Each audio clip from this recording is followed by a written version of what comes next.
The Tinder-box by Hans Christian Andersen. A story about a tinderbox? Yes, but then it was such a wonderful one. Why, it must certainly have been a magic box.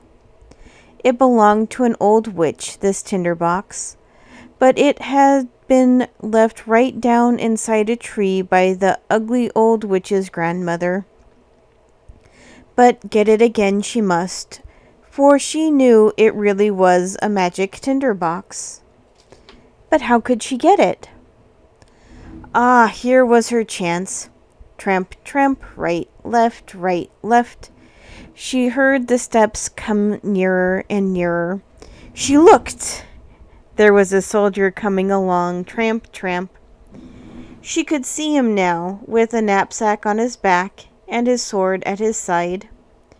The soldier had been to the wars and was coming home. "Good evening," said the witch, as he came closer to her. "Good evening. What a bright sword you wear, and what a big knapsack! You shall have as much money as you wish for yourself."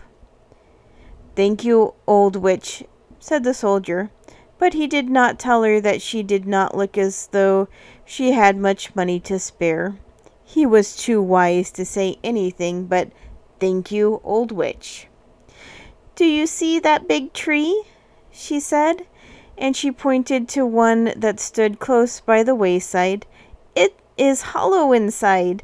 Climb up to the top, and you will see a hole. It is large. You must creep through it and let yourself down, right down under the tree. Tie a rope round your waist, and I will haul you back up again when you call." "But what am I to do under the tree?" asked the soldier. "What are you to do? Why, did I not tell you you should have money? It is there, under the tree, copper, silver, gold, gold!" cried the witch in a rough and eager voice. "When you come to the bottom of the tree, there is a large passage. It is quite light, indeed it blazes with light. More than 100 lamps are burning. There you will see 3 doors. The keys are in the keyholes. Unlock the doors and walk in. In the first room in the middle of the floor is a big box. On top of it sits a dog. He has big eyes. They are as big as saucers. But do not let that trouble you. You shall have my blue checked apron. Spread it on the floor. Go forward quickly, seize the dog, and place him on it. After that is done, you can open the box and take out as much money as you wish. It is true the box holds only copper coins, but if you would rather have silver, just walk into the next room. There sits another dog on another box, with eyes as big as mill wheels. But never mind that. Place the dog on my apron, then open the box and take as much silver as you wish. But if you would rather have gold, why then go open the 3rd door. There you will see another dog sitting on another box. This one is tremendous, quite gigantic, and he has eyes, oh, such great rolling eyes. They are as large as the round tower. He is a dog indeed, but do not let that trouble you.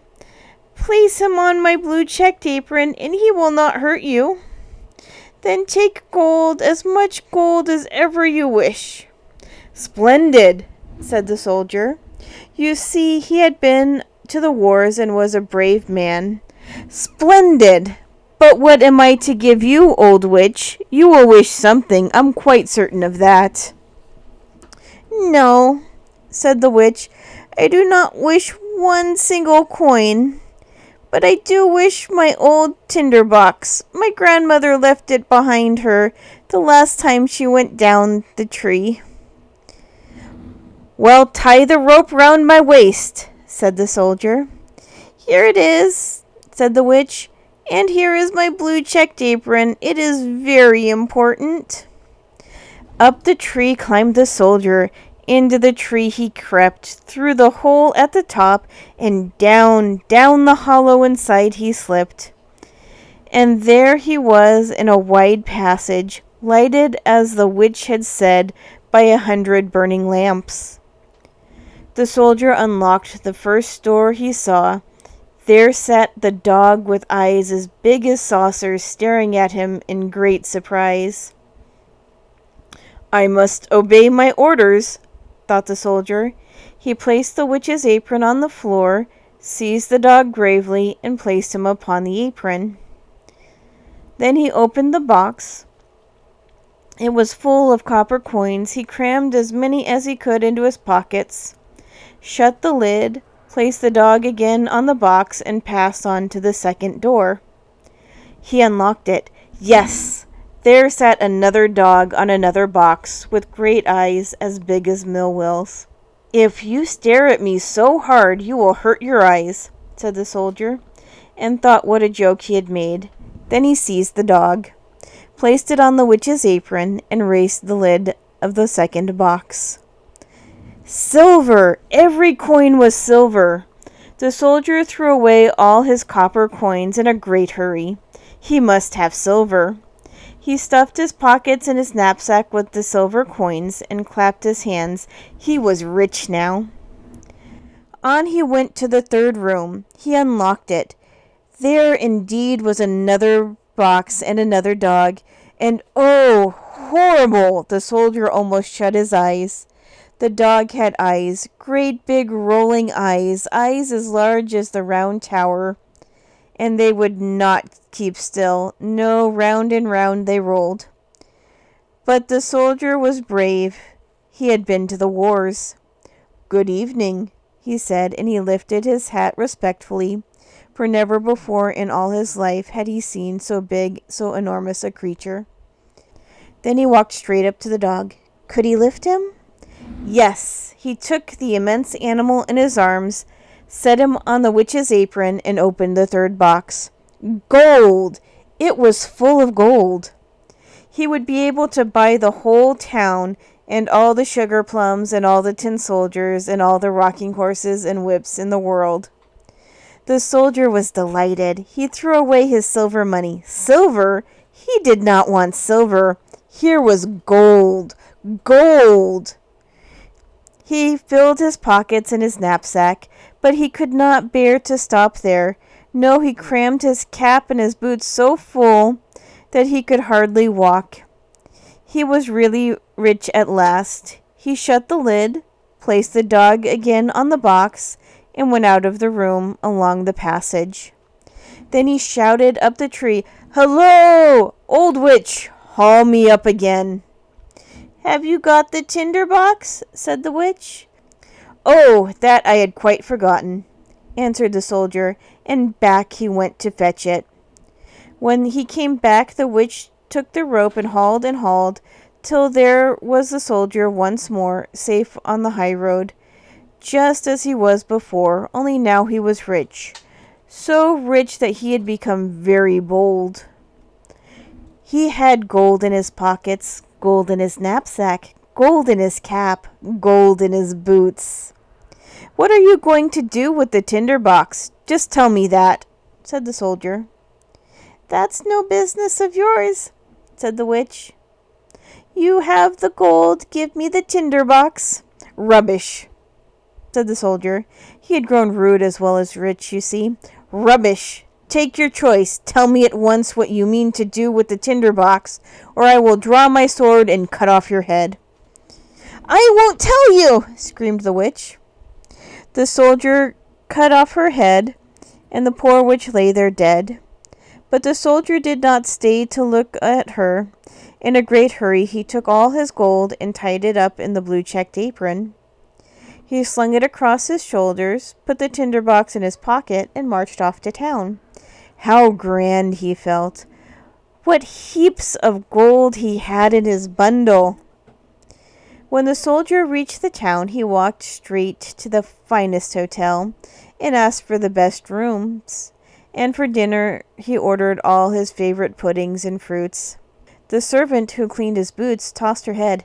"Shabby boots for a rich man to wear," she said. But the next day the soldier had bought himself very grand new boots and gay clothing so that no one could possibly call him shabby. Shabby! No, he was a great man now, and people crowded round this rich fellow, told him all the sights there were to be seen in their city, all about their king too, and the beautiful princess his daughter. "I should like to see her, this wonderful princess," said the soldier.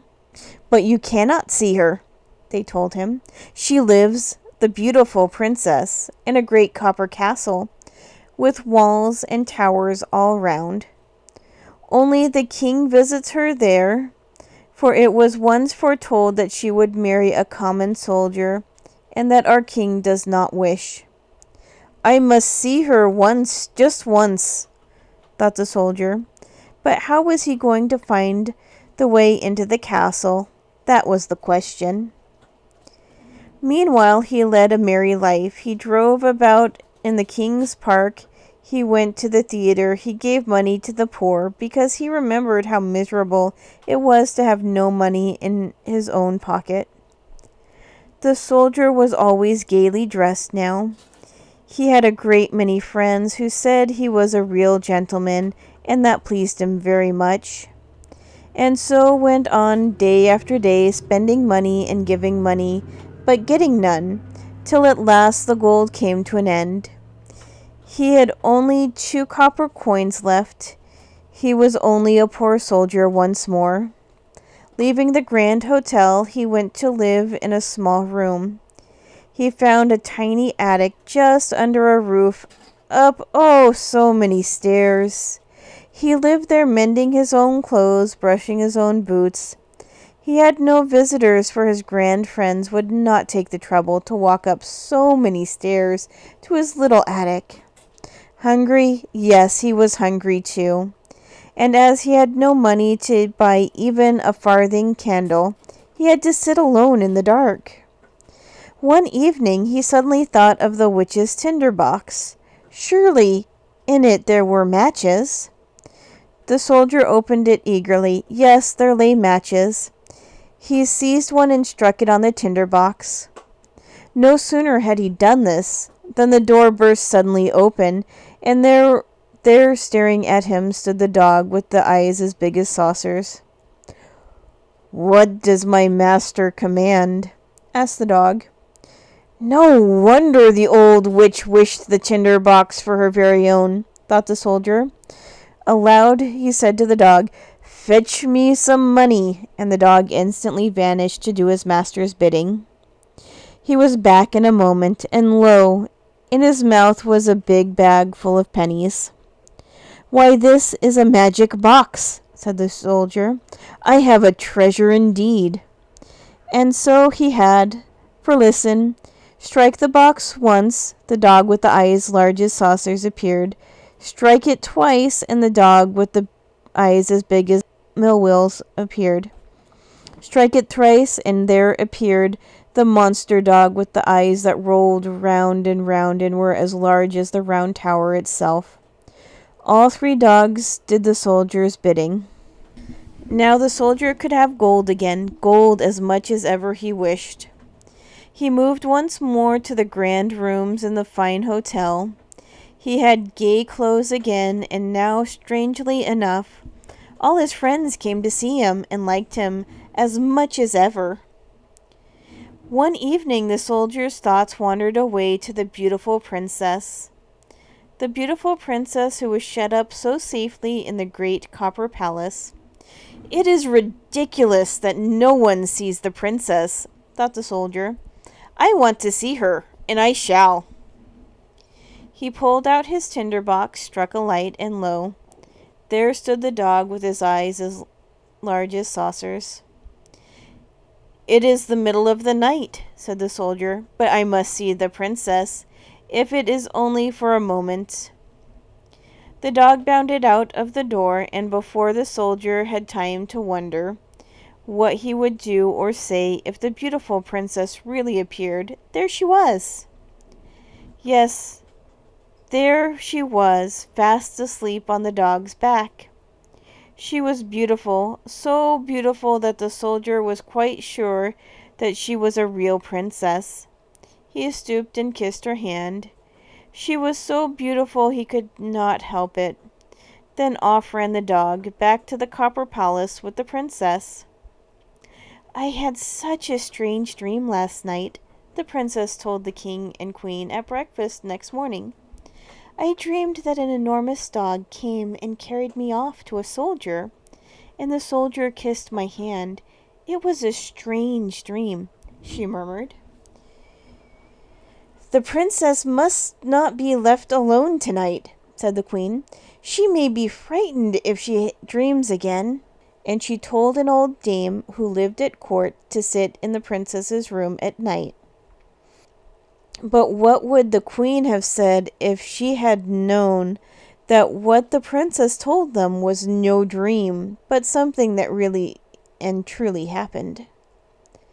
Well, that evening the soldier thought he would like to see the princess again.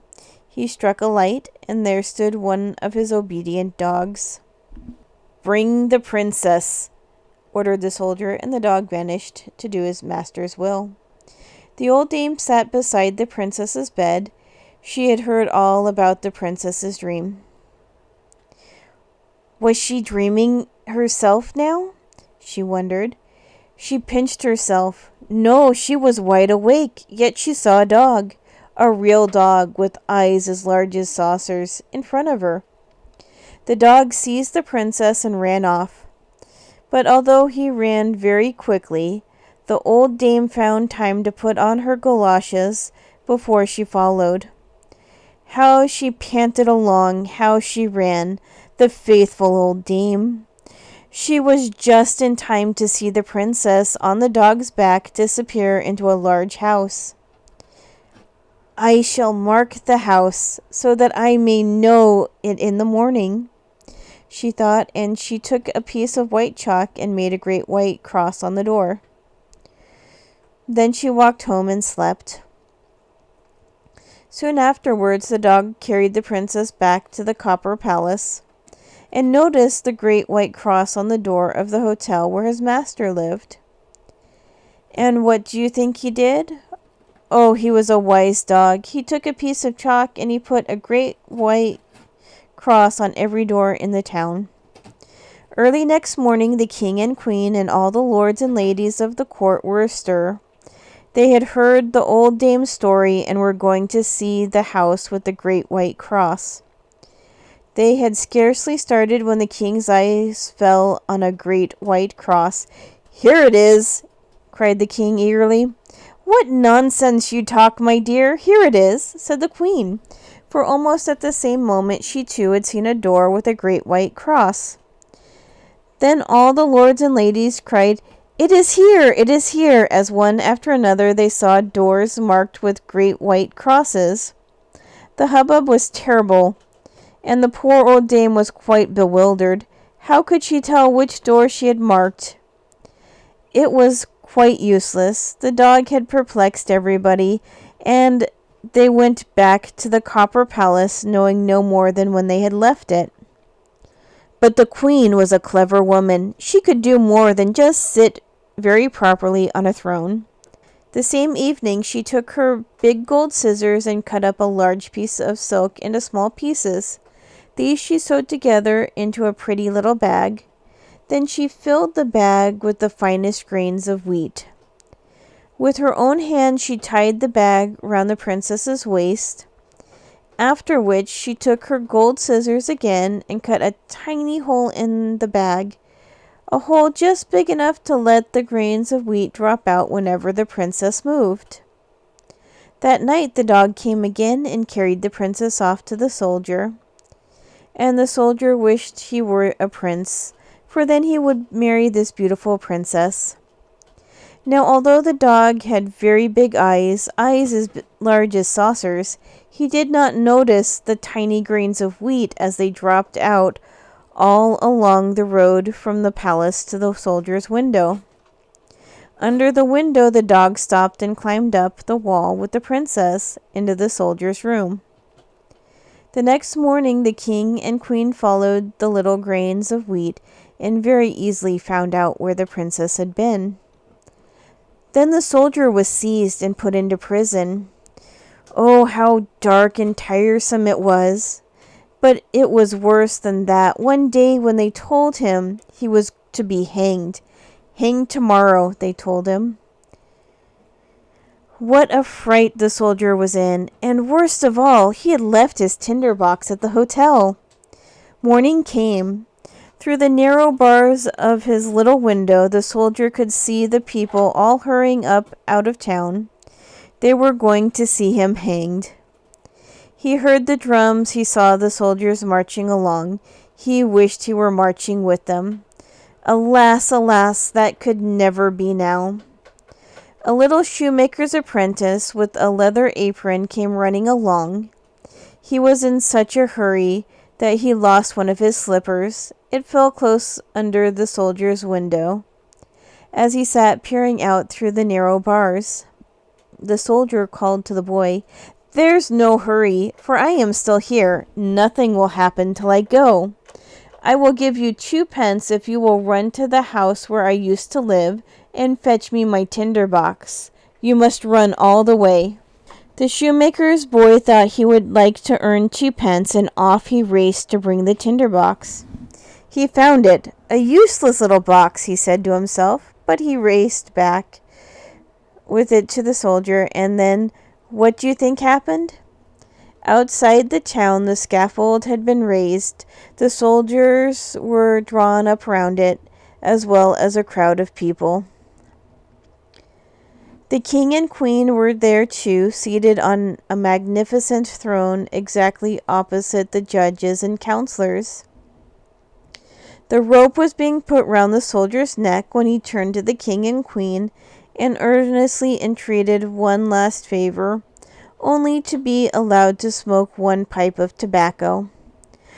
What a harmless request! How could the king refuse so harmless a request? "Yes," said his majesty, "you may smoke 1 pipe of tobacco." The soldier took out his tinder-box and struck a match.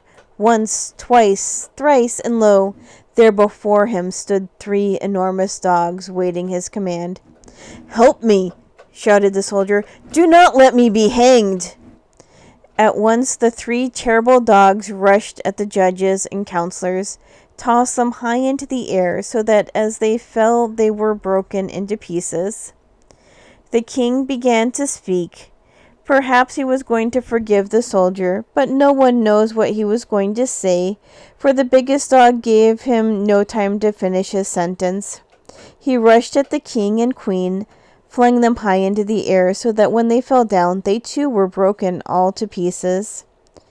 Then the soldiers and the people, who were all terribly frightened, shouted in a great hurry, "Brave soldier, you shall be our king, and the beautiful princess shall be our queen." And while they led the soldier to the royal carriage, the great big dogs bounded along in front.